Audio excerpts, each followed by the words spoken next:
Hello, what's up? I am Rain Manguera and this is the Ultimea Poseidon D80 Boom 7.1 soundbar. Yes, and speaking of boom, i-unbox natin ito and i-test. So, I heard na ito ang isa ngayon sa pinaka-hype talaga ng mga na brand ngayon, and even Pinoy Tech Dad, I've seen na meron siyang actually ganito.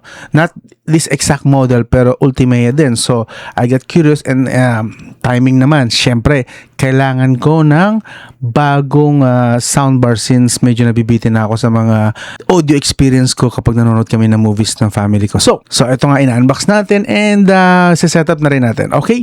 So yeah. Bago tayo dumiretso, ito muna ang kanyang specs as for your expectations na lang din just in case na curious na kayo agad. And of course, habang binabasa nyo yan, sabihin ko na rin yung build and design. As for the build and design, actually napaka-classy po niya. No? Pagdating sa design, basic lang, ang simple lang. Meron lang siyang touch panel, touch sensitive po yan. Tapos, ang simple lang din ng mga ports niya, madaling sundan. Okay? And pagdating sa build and quality, I think this one, pasok sa, kung di ako nagkakamali, pasok na to sa 8 out of 10 kung bibigyan ko to ng score. Okay? First impression, and actually, yung feel na rin, mukha naman premium na premium. Wala kang makakapa dito na parang nagkikrik or anything. Lahat, pulido ang pagkakagawa. So, this one, quality talaga. So, from Ultimea, I think, something to look forward tong brand na to kasi mukha naman quality din ang mga gawa talaga nila. So, yun. And speaking of setting up, of course, everything is color-coded and easy to follow actually. Hindi ko na nga actually ginamit yung kanyang manual. Hindi ko na nakita yon kasi sandali lang naman sundin eh. Mayroon namang, even yung wire mismo may pangalan kung alin yung para sa left and para sa right.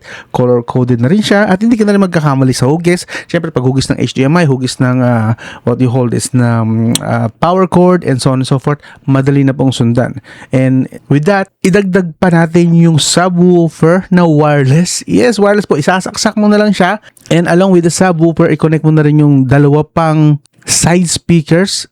Basically, wireless na po sila. Hindi mo kailangan i-connect yung subwoofer sa main bar. Automatic, pag na-turn on mo na yung main bar at basta nakasaksak yung subwoofer, connected na agad sila. Wala nang setup na kailangan pa. So, doon pa tuwa ako. So, akala ko magpapagapang ako ng wire sa paligid ng salas. Ang ending, sasaksak ko lang yung front speakers sa tabi ng main bar and then dalawang side speakers sa tabi naman ng subwoofer. That's it. Ganun lang po kasimple. And then, sa connectivity naman, pagdating sa TV mo or sa smartphone or sa tablet, you can just choose, yung pag sa TV, composite RCA cable lang, yung red and white lang, or yung optical, or auxiliary or HDMI, and actually supported din niya ang HDMI eARC. And speaking of eARC, sa mga hindi po nakakalam, ang HDMI eARC po is lossless audio po yan. So kung kagaya nyo ako na mahilig sa high definition na audio, hindi naman ako audiophile talaga, pero siyempre pagdating naman sa audio experience, hindi naman ako kulelat sa knowledge na yan. So upon knowing na supported nito ang eARC, HDMI eARC, and sakto yung TV ko, smart TV ko, supported din ang eARC sa likod, alam na this. And sakto rin, ang dami kong collection ng 4K resolution na mga movies from Jurassic Park, Transformers, Teenage Mutant Ninja, lahat ng Marvel, lahat ng DC, meron ako niyan. And excited ako na panoorin ulit lahat yan this year with this new experience sa speakers na ito.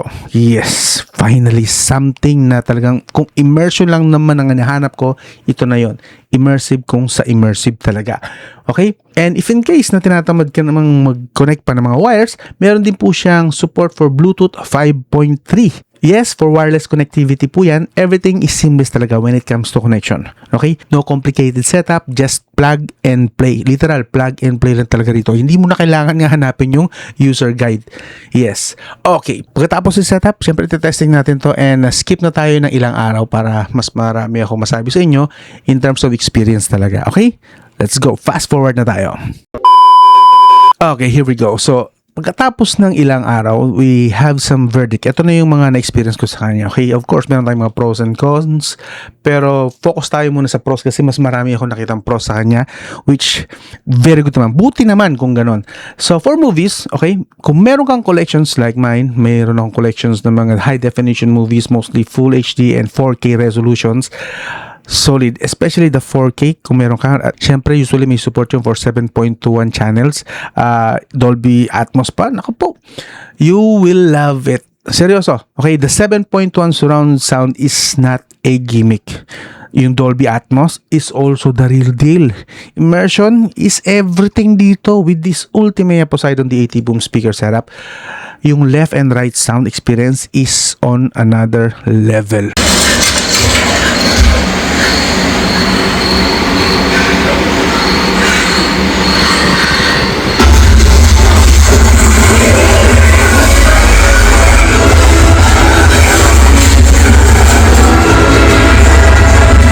Okay, I know it sounds exaggerated but no, this is an actual experience. Actually, I must admit na in love ako sa speaker na to kasi yung old speaker ko, actually naiwan na yon sa kakalipat-lipat ko ng studio, nasira na rin naman siya, so hindi ko na siya dinala. So na-miss ko yung experience na yun, yung talagang surround system, and eto na ulit and this one, I think this is much better nga dun sa old ko na setup na speaker. Yung old ko kasi is actually 5.1 lang surround, this one 7.1 surround sound.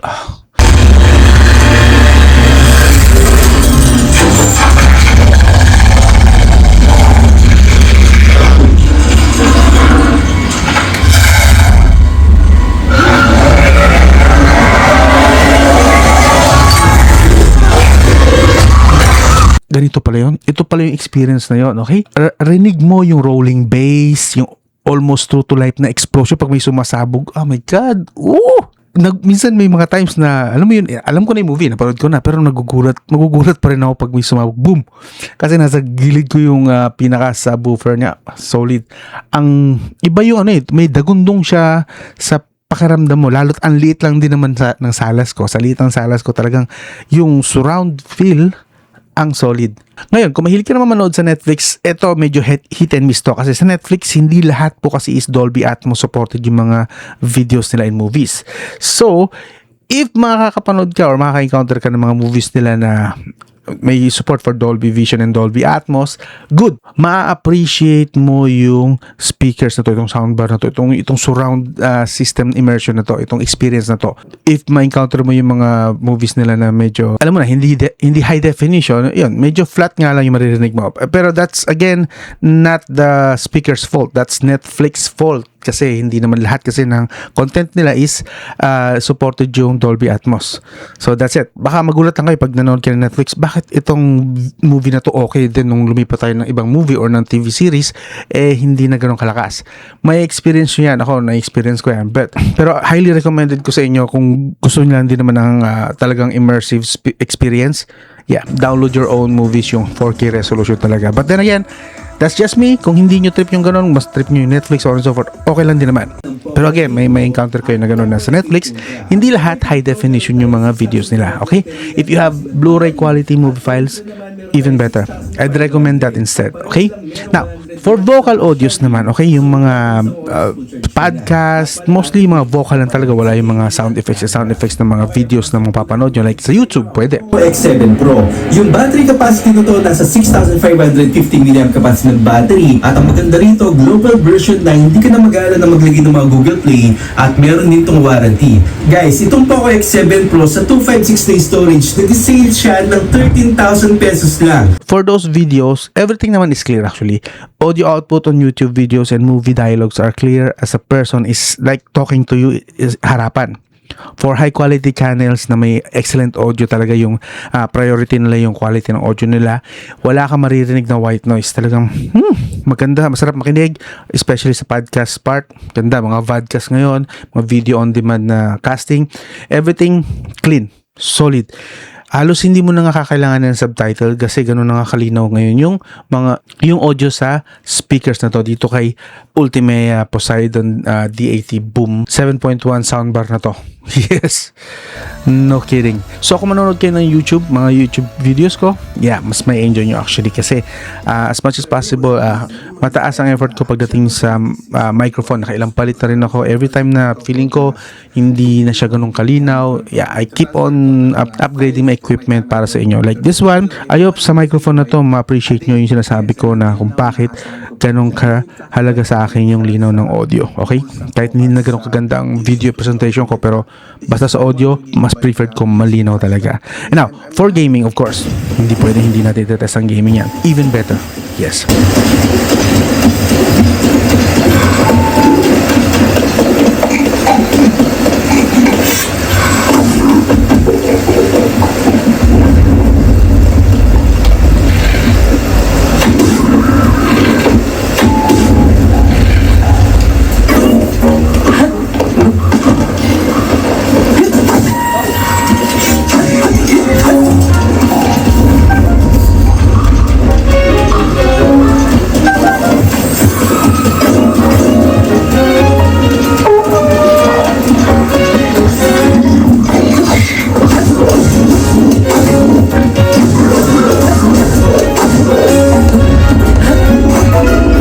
terms of immersion, solid. Lalo kung mahilig kayo sa RPG o kaya first-person shooter, solid. Pero as for me, I prefer RPGs. So, dito nilaro ko yung Nintendo Switch games ko, lalo na yung Tears of the Kingdom na The Legend of Zelda. Woo! A whole new meanings to RPG experience talaga rito. The sound ng footsteps sa grass, sa mud, sa water, sa rock.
Para ka na rin nandun. Ang ganda kasi paligid talaga eh. And sa Tears of the Kingdom and of course the Breath of the Wild na RPG game, ang ganda ng sound effects nila dun eh. Talagang feeling mo nandun ka pag sa gubat talaga, pag malapit ka sa falls.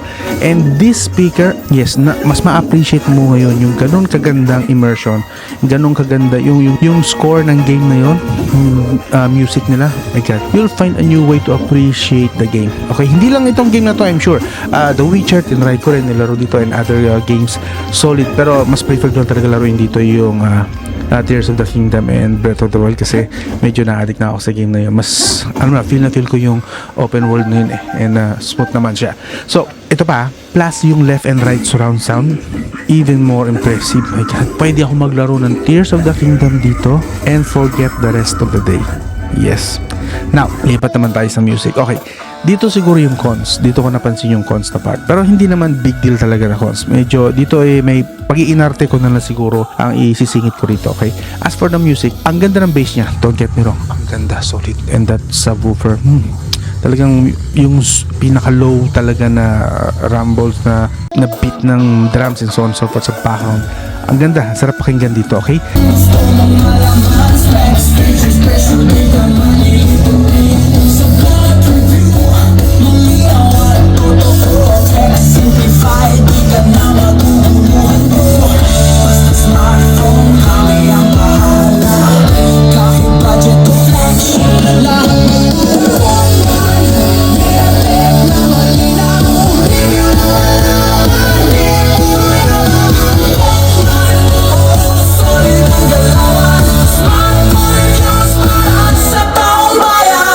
Highly appreciated sa bass, lalo sa rock music and upbeat songs, vocals, mids and highs. Yun nga lang sa vocals, mids and highs, doon na medyo slightly nabibitin ako ng konti. Kahit na in-adjust ko siya sa equalizer, okay, it lacks power pa rin on the melodies and rhythm para sa akin. It's not bad, okay? It's actually more like average quality. Hindi ako impressed talaga na wow. Pero average quality, pasok naman siya. Don't get me wrong. Wala pong mali dito. Ako lang talaga yung medyo, gusto ko lang talaga na yung mga instruments ko, lahat rinig ko. Not just the vocals, not just the beat rate and so on and so forth. Gusto ko pati instruments, naririnig ko, even yung mga sobrang liliit na mga sound sa background na parang studio sound na. I love that na gusto ko naririnig. And this one, medyo kulang siya sa power dito sa part na to. Pero again, that's just me. Kung hindi ka naman kasing selan ko, well, pasok na pasok sa ito, lalo na yung bass na part. Ang ganda. Okay? Speaking of bass na part, hindi po ito sobrang lakas ha. This is Dolby Atmos technology. So, don't expect na kapag nag full volume ka dito, nag 100%, dumadagundong is parang akala mo maririnig na sa pangalawa, pangatlo, pang-apat na bahay. No, it's not. This is more like an immersion lang. Immersive experience dito sa speaker na to. Malakas, yes, pero hindi ganong kalakas na parang rinig na ng pangatlong bahay sa pinakamalayong kanto. Hindi ganon. This is more like immersion na parang nandun ka sa lugar na yon kung saan nangyayari yung sound na yon. And that's even better kaysa walang humpay na lakas nga. Hindi mo naman naririnig na ang sarili mo o kung ano na nangyayari dun sa sound. This one, mas realistic yung sound, parang kang nandun. Period. Parang ganun ang experience. Hindi ko masyado ma-explain pero yun yung pinaka gusto kong i-point out na parang kang nandun din. And I like that. Ganito, ganda yung quality nito. And muntik na ako mapabili sa ibang brand na doble hanggang triple ang price. Dito, sa ganitong presyo, solid. Okay, speaking of price, bago tayo dumiretso sa overall verdict, ang price po nito is naglalaro around 10,000 to 11,000 pesos. Okay? Now, I know, sa iba hindi to, what? Pero don't get me wrong, yung mga high-end po kasi na speaker na with this level of quality ng sound nasa 20 to 30,000. And if I'm not mistaken, yung pinaka yung sa ibang mga tropa ko, umabot pa nga ng 70 to 90,000 pesos. Okay? And this one, dito lang tayo sa 10 to 11,000 pesos na price tag. So, having this experience, this quality ng sound sa 10,000 to 11,000 pesos, I think nakachamba ako rito. Hindi ko kinailangan gumastos ng 20 to 30,000 pesos. Yung target ko na brand nasa 25,000 pesos yun eh. And this one, nasa 11,000 lang. Solid na ako. Sulit na ako rito. Now, for music, yung sabi ko na medyo nabitin ako, well, I can just use my IEMs. Marami naman ako IEMs dito. I can use that for music, for full immersion ng music na gusto ko pag sound trip lang talaga. But for videos, movie marathons, even gaming, yes. Ito, sobrang sufficient na to sa akin. Okay? So, overall, I will give this Ultimea Poseidon D80 Boom 7.1 soundbar an 8.5 out of 10 na score. Okay? And yes, I am planning to keep this for my gaming and movie marathons talaga, literal. Expect to find this in my living room for the rest of the year. Expect niyan. Makikita niya kapag siguro nag-hover ako ng camera dito, mapapansin niyo yan dito sa living room ko na naka-connect na. Bala ko i-connect na to as soon as possible after ng review na to. Papafix ko na siya since gusto ko na talaga siya na nandito sa living room ko. Okay? And as for the price, you decide kung sulit sa inyo. Pero para sa akin, cheaper na to compared dun sa target brand ko talaga na around 25,000 pesos. So, sulit na to. And actually, I can recommend this sa mga nakakaintindi na sinasabi ko rito sa kung gaano kaganda tong sa Ultimea na to. And hindi po hype lang yung naririnig natin about this brand. Maganda nga talaga yung quality ng sound nila. As for the quality naman ng kung magtatagal ito, that's hindi ko pa alam yung part na yan. Siyempre, kakagamit ko lang.